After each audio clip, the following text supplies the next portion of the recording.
আমার দাদু বাড়ি রাঙ্গামাটি জেলার নানিয়াচর উপজেলা হওয়ার সুবাদে এখন দেখতে পেতাম যে ওখানকার মানসম্মত শিক্ষা প্রতিষ্ঠান নেই বললেই চলে। যাতায়াত ব্যবস্থা খুবই দুর্গম ছিল, যার ফলে বাচ্চারা শিক্ষার আলো থেকে বঞ্চিত ছিল। তবে বর্তমান প্রেক্ষাপটটি পুরোই ভিন্ন। সেনাবাহিনী এবং সরকারের বিভিন্ন উদ্যোগে বিভিন্ন শিক্ষা প্রতিষ্ঠান স্থাপিত হয়েছে এবং যোগাযোগ ব্যবস্থা উন্নয়নের ফলে দুর্গম এলাকার বাচ্চারা সেসব শিক্ষা প্রতিষ্ঠানে এসে পড়াশোনা করার সুযোগ পাচ্ছে।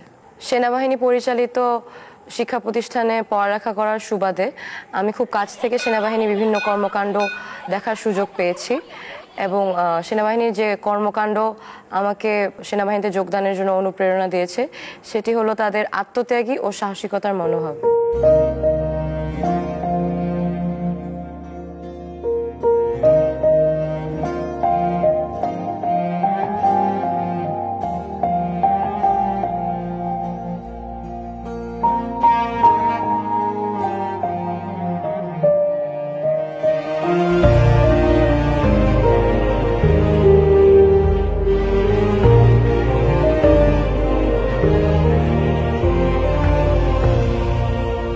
আমি একজন সেনা সদস্য হিসেবে নিজের পাহাড়ি জনগোষ্ঠীর কাছে উদাহরণ হতে পেরেছি, এটাই আমার জীবনের সবচেয়ে বড় গর্বের বিষয়।